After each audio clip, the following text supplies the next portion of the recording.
You sit and I'll stand for a while. How about that? So, I don't know about any of you, but I remember waking up this morning thinking, A, I don't want to get out of bed.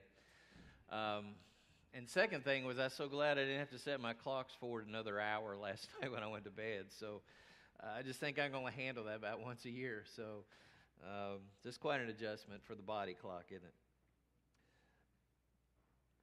You know, I think so many people are aware today that marriage is under attack today. From every angle, shots are fired against God's plan for marriage, whether it be premarital sex or affairs or no-fault divorce or same-sex marriage or cohabitation, just to name a few. But one ultimate source of the attack is often overlooked, and that is the war without and within. Marriage is most fundamentally spiritual warfare. The first shots fired against marriage occurred in the very beginning. In Genesis 1 and 2, God created a perfect universe in every way and then placed our first parents in a marvelous environment, a beautiful garden, two becoming one marriage, and a daily walk with God Himself. I mean, how does it get any better than that? But into this perfect scene, the devil descended, casting doubt about God's sincerity, His care, His concern, and His provision. And down through the centuries, his tactics have not changed.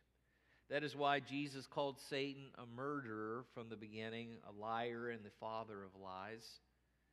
And He called him the ruler of this world. The devil's attack, of course, is focused against God. But in order to effectively accomplish such a bold assault, he focuses on God's people in general and the Christian home in particular. The Apostle Paul had laid out all sorts of various relationships to which God calls His people, those we know of that are marriage and family relationships. And in that context, he pointed to the ultimate undermining force behind all the conflicts we encounter in these relationships. When he wrote in Ephesians 6:10 through 12, a final word, be strong in the Lord and in His mighty power. Put on all God's armor so that you will be able to stand firm against all strategies of the devil.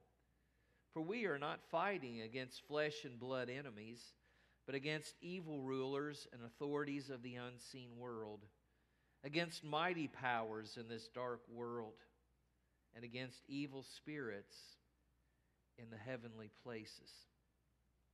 Paul is reminding us then and now that there is an invisible warfare going on all the time.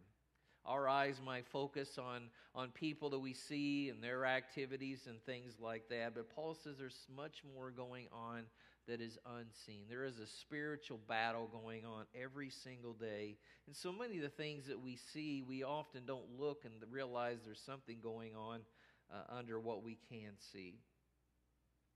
God's ancient foe is at work day and night, seeking to undermine and overthrow the good things that God is trying to accomplish in this world. The enemy of our souls launches his total arsenal against marriages and the family in order to divide and conquer our society, our lives, our families. You know, the institution of marriage is not as respected overall as it once was, and it should be of great concern to us that God's standards for marriage set forth in the Scripture are being increasingly disregarded. In the process, good people are wounded, innocent children suffer, and the stability of the nation is threatened. There's several reasons I think marriage is losing ground in our society today. One is because people entering marriage often without any significant preparation. People often don't take time to really get to know people before the relationship becomes physical, where all objectivity is lost. And just doesn't really take the time to get to know a person, how they are in various situations, what they do when they're angry, how they treat their family members, what is their family like, and how supportive and how good are their relationships, and is this person going to be a good marriage partner for for me moving forward? Do we have the same priorities? Do we have the same objectives? Do we see money about the same? Do we if we're in childbearing years, do we actually have the same philosophies about raising children? How do we feel about education? How is our commitment to Christ? There's so many things that need to be objectively evaluated as people are beginning to think, hey, this person might be somebody I'd be interested in spending my time with. But so often people don't take the time to do that. And when those people around them often mention some things that maybe, hey, I'm really concerned about this person doing this to you, or I notice they respond to this way all the time, or they're always belittling you, or whatever that situation is. But so often we end up rationalizing or minimalizing those issues, and say, well, they'll get better someday, or they're not that way all the time, or I know they've got that problem, but they've got so many good things about them too. And it's just so easy to, those things are always true about people, but is this person really going to be a good marriage partner for me? And premarital counseling is sometimes not done at all when people get married, or it's not done very well, or it's not taken very seriously. And so people enter marriage with more preparation on the wedding ceremony itself than on the lives they're going to live together for a long number of years, hopefully. I think marriage is also losing ground in our society because people lack good role models. Fewer and fewer young people have the example of parents who truly loved each other, who worked out problems, and who stayed together even though they got pretty mad at each other sometimes. And marriage is losing ground as well in our society because people grow up enduring the pain of their parents' divorce. Less than half of children today grow up in a home with both their father and mother in that home throughout their growing up years. Less than half. And there's a lot of pain endured in many, many young lives as well as the couple themselves. And maybe that's one of the reasons young people are so disillusioned with marriage today and just disregard it altogether.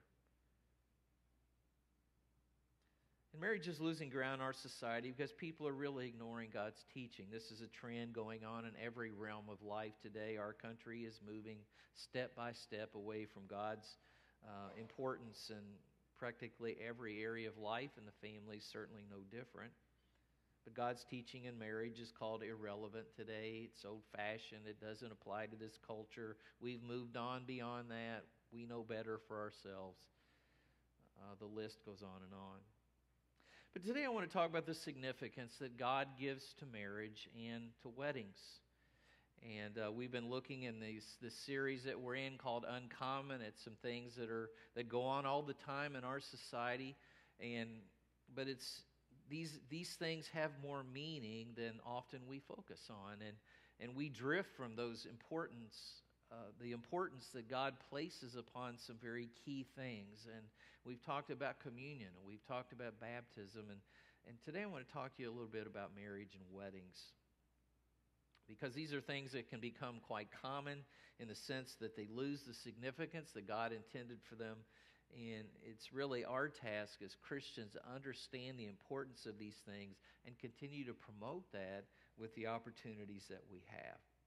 In Ephesians chapter 5, verses 15 to 17, I'm reading from the Message paraphrase today. The verses say this: use your head, make the most of every chance you get. These are desperate times. Don't live carelessly, unthinkingly. Make sure you understand what the Master wants.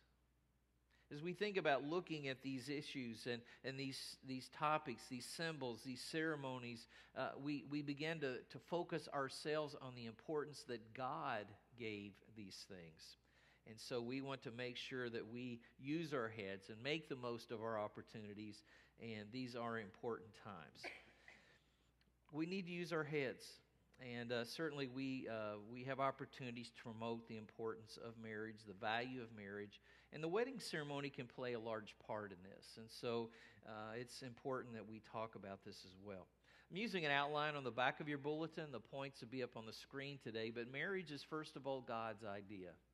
Marriage is God's idea and is a sacred covenant. A sacred covenant.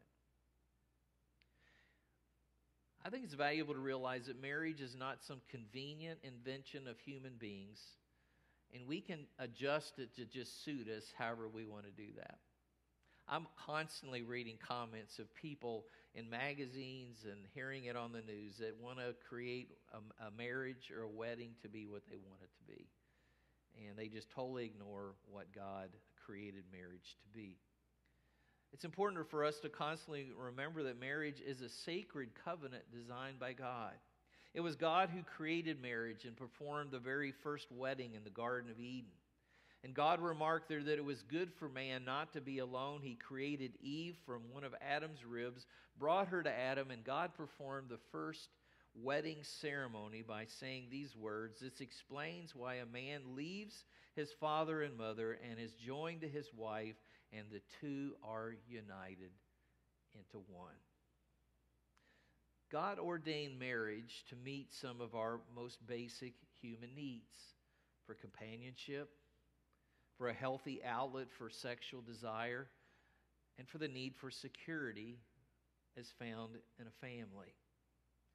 And that's why Jesus said in Matthew 19:6, so they are no longer two but one.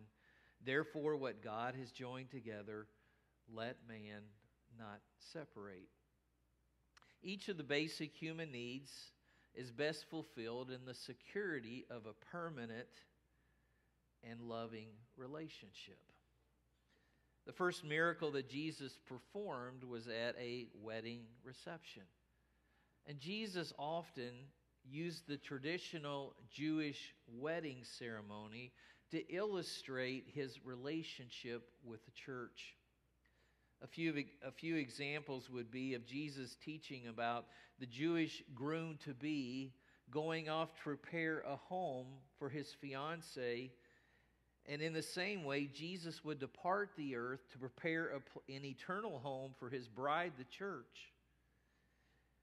Or Jesus talked about the Jewish groom that would at one point come unannounced to get his bride when everything was ready at the prepared homestead. He would come unannounced to get his bride. And in the parable of the 10 virgins, Jesus taught that his second coming would also be unannounced. His whole ministry endorsed wedding ceremonies as a special event that communicated God's relationship with us. And such an important event should have a significant beginning. There should be a beautiful wedding. And I'm really not talking about cost when I say significance. One of the things that I always talk to people about when I do premarital counseling is keep it simple. Don't spend everything you got. Don't go into debt. Try to keep it simple. You're going to need that money for other things later. That advice has not always been followed. But I was reading, I just get curious when I'm working on messages like this, and I went online and was looking up the average cost of a wedding in the United States last year. And I almost had to sit down when I read this. Well, I was sitting down, good thing. You know what the average cost was for a wedding in 2018 in the United States? $44,000. $44,000. Now, I have trouble believing that. I'm immediately skeptical of that number because I don't know anybody that spends that much on a wedding. I've heard of people going in debt for honeymoons and some things for certain parts of the ceremony, but to me that was extravagant enough. But $44,000, can you imagine that being the average cost of a wedding? Doesn't have to be. So I'm not talking about the significance of the cost. When I talk about it should have a significant beginning, because I really think the cost has nothing really to do with a significant beginning. But I'm really talking about taking the time to really get to know a person and their family before saying yes, to get good premarital counseling, to have a wedding that honors Christ and doesn't break the bank, and commitment. loving commitment. The second point as we talk about this is that some wedding traditions point to a larger reality. Some wedding traditions point to a larger reality. We live in a day when the value of traditions are often ignored in many areas of life. Today it's not unusual to see people sitting during the playing of the national anthem or talking during that time, or not standing when introduced to somebody new. These used to be courtesies and traditional types of things that we did, or a man holding open a door for a woman who's entering somewhere at about the same time. But there's a number of things that we've looked at as traditions. Some of them carry some respect for other people, but also for our country. There's just a lot of things traditions speak a little bit too often. You know, it's not sins that people don't keep traditions in most things, but it's just acknowledging that there is a break from traditions and a lot of people's understanding and just don't honor those things anymore. And I think traditions are always something that should be studied to assess their value. Before we just cast something aside because it's older, to actually look at it and say, hey, why is this here? And is this something really we will lose if we give this up? And to assess their value. Sometimes traditions can communicate important truths and can bring a sense of dignity to important events, and they're important. Traditions can give us roots sometimes. It can give us a sense of identity with a particular group or, just some loyalties that we have and can help us with who we are as people. And so rather than scoffing or ignoring all traditions, I think they just need to be studied, and the ones that are significant should be retained for that value. And I think that's also true of wedding ceremony traditions. There's a lot of things that are done, and I've done weddings for years, and there's things that are done traditionally. And a lot of times they're very important, and people kind of want those things often in weddings. And, I think those are often good things, but I'm not sure everybody always understands some of the traditions that take place in weddings. And just the meaning is lost. But some of our traditions are antiquated, and they're probably meaningless. One example is the tradition of the bride and the groom not seeing each other on a wedding day before she comes down the aisle. And that really reflects an era of arranged weddings when it was worked out by their parents, and they really never saw each other until the day the veil was lifted and during the wedding. And that was the first time they saw each other. And so that custom, that tradition kind of reflects that arranged, marriage era that's existed in different places around the world at different times. And I was reading, it often talked about at that point it was too late to back out. So, if you didn't like the way your future mate looked, maybe at that point you feel like you couldn't duck out of it. So they didn't allow you to see each other until that time. So really that not seeing each other on wedding day, it's kind of been adapted a little bit more to our times, but, is probably something that be cast aside that really isn't all that significant. I've learned today as most couples come, they want to get most of their pictures done before the wedding because it just makes it a lot easier on getting to the reception in a timely way. And, you get to spend more time with your guests who've come to your wedding than showing up, an hour and a half later, and most of them are gone and they've eaten all your food, or they're starving, whichever happens, and some of them have already left. And so it's usually, I find a lot of people just want to get their pictures done, most of them before the time. So some wedding traditions are meaningless, and we can really do without those. But many wedding traditions are of value, and it's good that they are retained. And we need to be wise and make use of opportunities, assessments of what really is good to hang on to and why it is. Because marriage is indeed sacred. A wedding ceremony should retain traditions that represent spiritual truths because it's an opportunity to express our loyalty to Christ through a wedding. Do you know why the bride traditionally comes down the center aisle in a wedding? With the bride's family on one side and friends, and then the other side is groom's family and friends, and the bride walks down the middle. It's important to realize that that is a picture of a biblical covenant. That's why it's done that way. Marriage was established by God as a covenant, not a contract. And everything about that picture, when we see it in a wedding, is the picture of a covenant being made with God, with each other. Strong's Concordance defines a covenant as a compact made by passing between pieces of flesh. I know that sounds bizarre. Let me go on and explain. Some of you remember reading in the Old Testament that when people were entering a pact with God, a covenant with God, a solemn promise with God, they would cut up an animal and lay one side of the carcass on one side and the other half of the carcass on the other side. And then they would walk between the pieces and make their promise. And the promise basically was, if I break this promise, may it be done to me as has been done to this animal. In other words, gravity was put upon that promise. And there was a covenant that God made with Abraham where there were various animals cut in half and Abraham walked between them.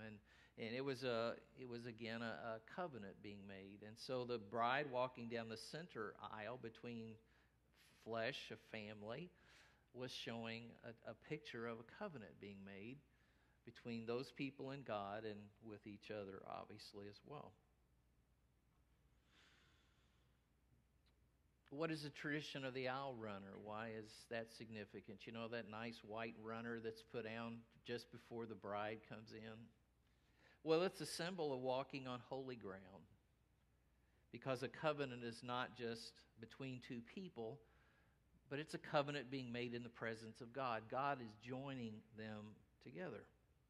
You remember when God met Moses at the burning bush in Exodus chapter 3, and when Moses approached this bush that was on fire but was not being consumed, God says, "Do not come any closer. Take off your sandals, for the place where you are standing is holy ground."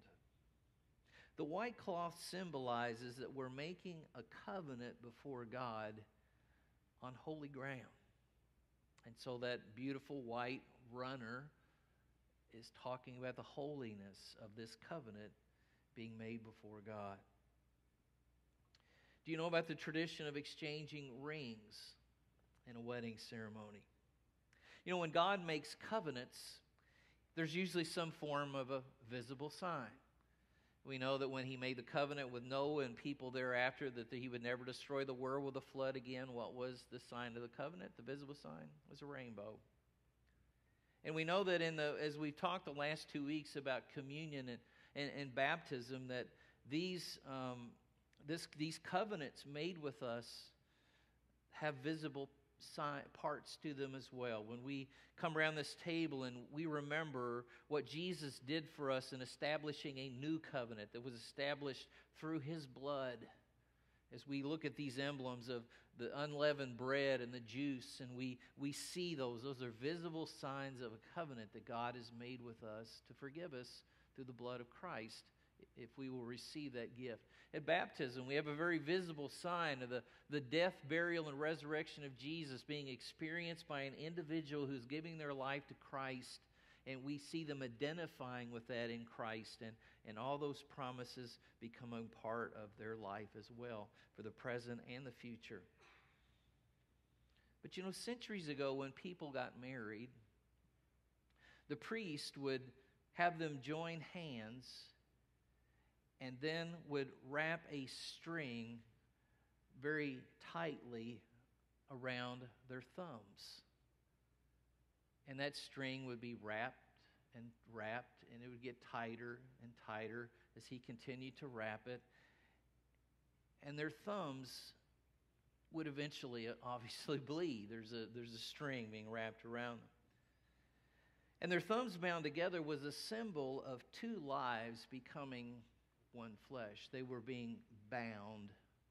And this was a visible sign of that binding. And of course, they would undo the string and things would move on in the ceremony. But you know, when those thumbs of that bride and groom, the later husband and wife would heal, there would be a permanent scar left around their thumb. And it would be a visible sign to anyone that saw them that they had made a covenant before God with an individual. Now, some of you want to go back to that, I know, as you think about marriage. Some of you still sitting here that maybe are thinking about that. But you know, we're much more sophisticated today. We've gone to wedding bands, okay? Which is probably more expensive, but it's meant to be just as lasting in its impact. But that was to be the visible sign and why that was done.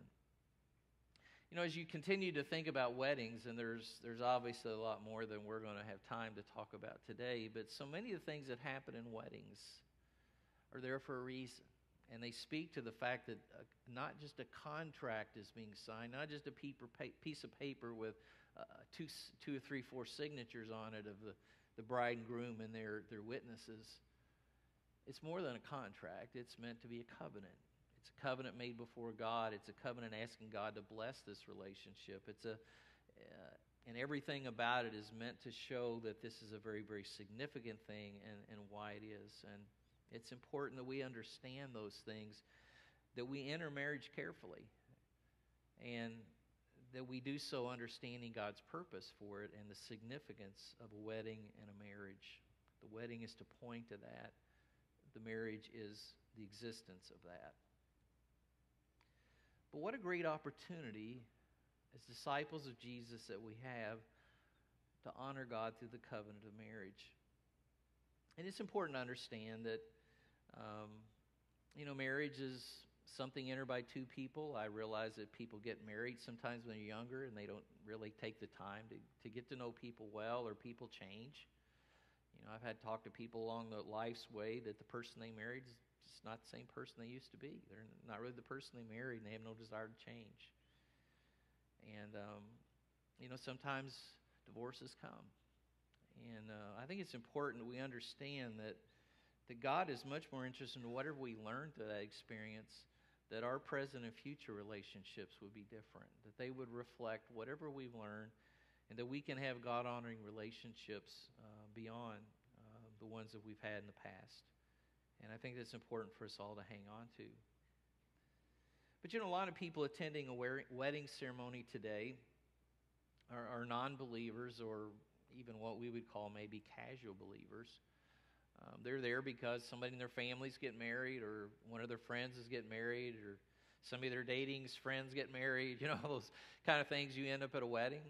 And, there's people sitting there that, if you're a Christian getting married and all these people are sitting out in the audience, it's a great time to make sure things are included in the wedding that speak about Christ and bring glory to Christ. And sometimes those things need to be explained when we truly want the impact of them to be honored as we think about that. There's a lot of people also sitting in an audience that have been married for many years. And they're sitting there, maybe feeling warm, fuzzy thoughts as they think about their own wedding. However many years ago that was, or maybe they're sitting there thinking about how blessed they are that this person has put up with them for, how many years it's been. Or maybe they're one of those crazy people that are thinking, boy, their spouse is really blessed that they're in their life. There's probably a little bit of that all in some of this. But it's just important to realize this is an opportunity. It's an opportunity to teach. It's an opportunity to portray. And Colossians 4:5 says, live wisely among those who are not believers and make the most of every opportunity. And so I think that's something that we'll continue to encourage people with moving forward. And I encourage you to do the same. I think it's important as Christians wanting to get married to realize the importance of choosing scriptures that reflect rightly on marriage and Christ and God and what He intends for marriage, and to make sure that our music does some of the same. I think it's great to have a variety of music in a wedding. It doesn't all have to be Christian hymnology or songs, but it's great when some of them are, and some of them reflect your love for the Lord and you and your spouse, your future spouse's love for the Lord. It's important to keep clothing modest. Most of the time that's true in weddings. Sometimes it's not. I usually discourage alcoholic beverages, but because I tell people you can have a lot of fun without them. But people do what they do. But I always tell people mostly just keep a good attitude when everything isn't perfect. I don't know how many people I've talked to that are getting married that just wanted everything to be perfect. And I understand that. This is a big day, and you want everything to go exactly as you planned it. But I haven't been through one of those yet where that was the reality. There's always something. And sometimes it's really big, and sometimes it's relatively small. But I've seen people have some meltdowns over something that wasn't perfect. And I haven't been through one yet that was. A lot of things can happen. People fumble over words that they think they should be able to say plainly, or they start that crying and they can't seem to stop, or the laughing. I've seen couples look at each other and get the giggles and just can't hardly stand to even be there because they just, every time their eyes meet, they start laughing. And it's just really hard to move forward with the things that they're supposed to say. Or, the kid that's supposed to come down the aisle and all of a sudden retreats, that has the flowers or the petals or whatever they're supposed to deliver. Or the guy that's up front or the gal that's looking for the rings they're supposed to have at that special moment and they don't have them. There's always just those things that happen. The service sometimes gets out of order, or somebody plays the wrong music, or, sometimes I make a mistake and say the wrong thing, get tumbled up in my words. But, there's just going to be things. And I just tell people, you've done a lot of work. Your marriage is significantly important. It's a great ceremony, but have a good attitude when everything isn't perfect. And be responsible with expenditures, obviously. We talked a little bit about that earlier. I think it's our task to reinvest in God's things that have lost meaning, that have become common. And we do this in how we often enter marriage, how we talk about marriage, how we prepare and are a part of wedding ceremonies. But I also think it's important that we think about the marriage after the wedding and the lives of a husband and wife who are not perfect, who are going to battle, who are going to have great disagreements over some different things, and go through periods and seasons where it's just so hard to be around each other. But weather the storm. Find help if you need it.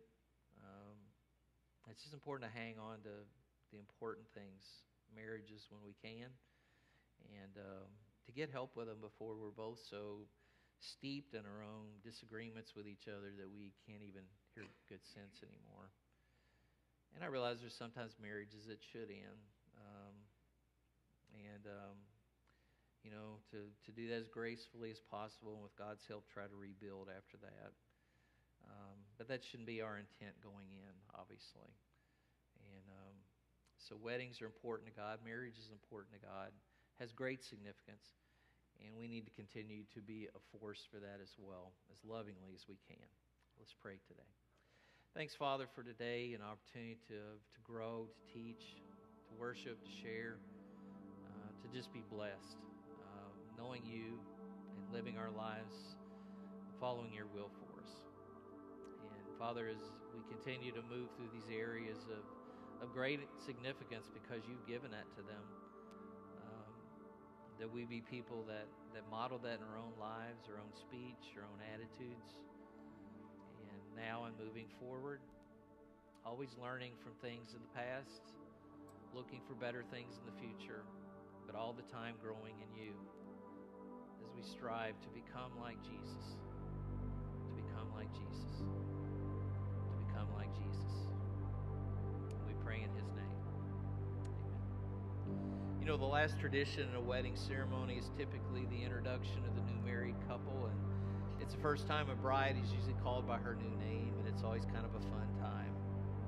But you know, when we commit our lives to Jesus, we're given a new name too. We're given a new identity, from sinner to forgiven, from whoever we are to people that belong to Jesus.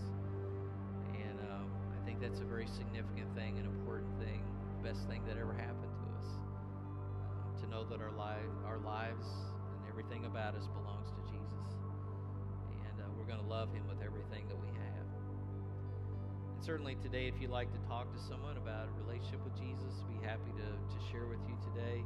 Just come to any of us during the next song, if you'd like, or after the service. Wearing the badges, we're more happy to share with you today. Answer questions that we can. Talk to you about what it means to be a part of a church. How does that happen? And certainly as well, if you'd like someone to pray with you today about something going on in your life or the life of someone you love, we'd be more than happy to do that today as well. Would you stand with me as we sing? And feel free to move to one of us today if you'd like to share in some way and talk to us.